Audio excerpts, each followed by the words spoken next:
But are you aware of why Orlando was targeted?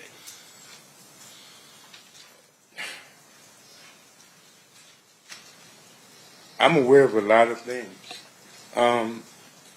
Things that was going on. People ain't talked about it in 30 years. Today ain't one of them. I don't mean to be funny, but here's the thing. A lot of things happened that night. A lot of things happened weeks and weeks after that night. Me or anybody else bringing up the dead is wrong. A lot of people got hurt behind this situation in itself. Here I am explaining to people what I used to be, and I'm not proud of that. I'm not proud of that at all. And you asking me questions that can hurt him. And like I told them, I'm trying to avoid to answer the questions that they might look at me and say, something is wrong. What you're going through, brother, is what you're going through. I didn't want to be a part of that, and I'm not a part of that. So I appreciate everything, and I apologize to all of you guys. Okay, thank you, Mr. McDonald. Do you recall any instances that you were at where there were those issues manifested itself in terms of violence? Are you serious? Don't ask me that right here. I can't say that on both sides. When each neighborhood met each other, there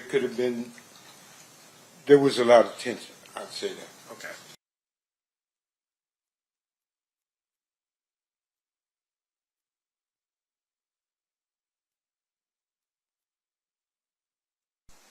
There appears to be somebody in a gold shirt. Who was that?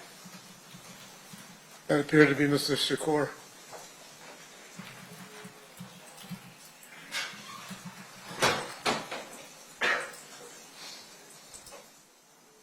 There's a person in gray on gray, looks like outfit. Do you know who that is? And Mr. Shakur, Mr. Knight, Bluntry, Mr. Williams.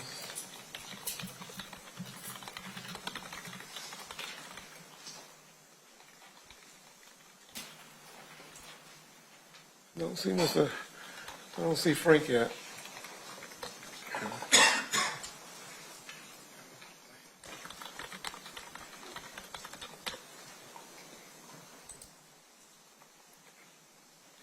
I want to ask you this just straight. Did you have anything to do with the murder of Tupac Shakur? Absolutely not. Now, in terms of your podcast stuff, it's this pretty good point. At some point, you had actually instructed Keffe that, hey, he can actually make money doing the YouTube stuff. Remember that?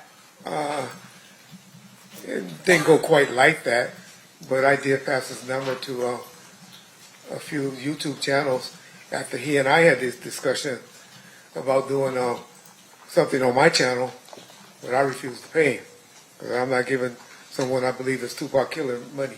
Sure. You had...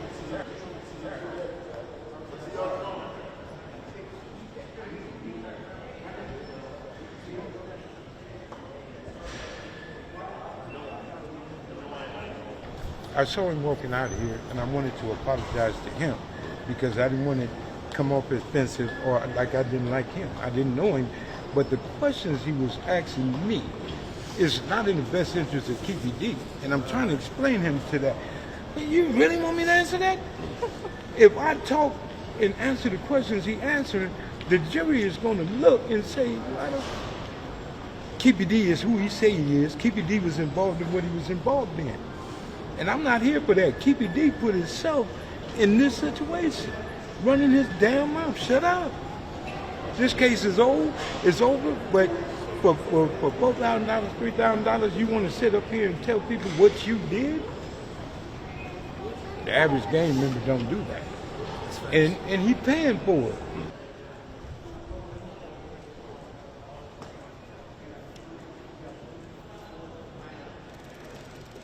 And all of this is a joke. The man been telling you he doing this and did it, And he got facts in what he's saying. And all he needs to do is shut up. Like he was told a long time ago, be quiet, you won't go to jail. You won't go to jail. But he continued. And this is where he at. He tried to make a mockery out of Las Vegas Police Department. They got offended, and they said, we got to get him. That's all that happened here.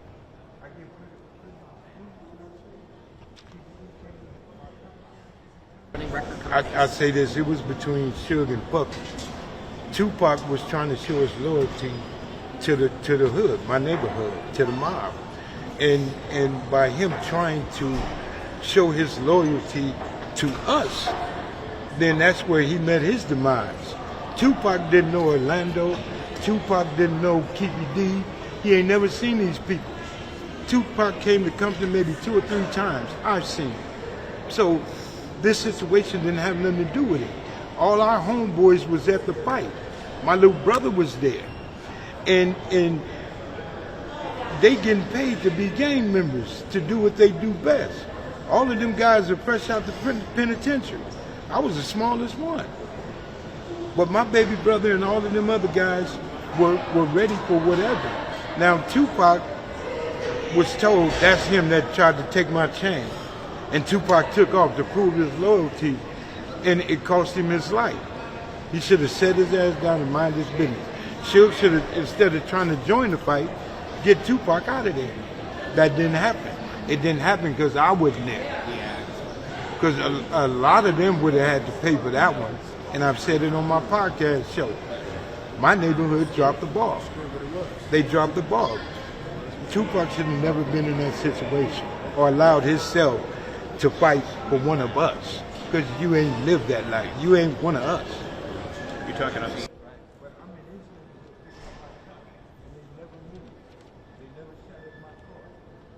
What do you know about that? All I can say is when Tupac got killed, revenge was a must. Somebody from Bad Boy had to go. Somebody had to be the pickaninny. Somebody had to pay the price. And in that time, the gang life, what we were doing was serious. And if there was no repercussion with Tupac, everything and everybody with Suge Knight looked like shit. So before we let that happen, somebody got to go. I mean, this is every day. Somebody gonna pay for something. Do you know who shot him? Do I know? See, now you're talking like that man up there. The streets know everything. I'm gonna say that. Is the streets willing to say, yeah, I know who did it? No. No. Like I said, it's been a long time. That guy knew that he wasn't supposed to come to California. He knew he wasn't welcome here. And it was people from the airport all the way to where he was at and where he was going knew he was here. Just like a taxi would have gone, hey, where you go, we got it. So they knew that, but everybody want to play games and everybody picking people, and you pay the price. You pay the price. So it's just unfortunate that we killing each other for BS, for nothing. Every last one of us, every Paru that was on death row walked away with nothing. I walked away with the life of my brother. He's gone. I didn't walk away with a big fat paycheck. I walked away and had to go do what I do to survive and be a part of my kids' life. So that was my focus. But everybody walked away from death row the way they came, or couldn't walk away because we lost so many homeboys behind death row. You know, the podcast was trying to get me back, right? Get me back there. But death row was just a bad experience for all of us.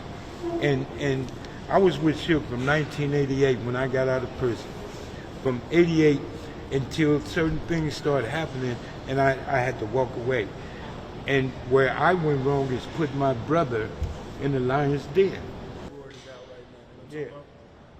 Well, that's, you know, to be honest, that's where I go with it. And you know what I'm saying? I brung my brother to death row, fresh out of prison. And he get killed. And that was the last for me, 2002. And I had to walk away. So that was my new walk of life.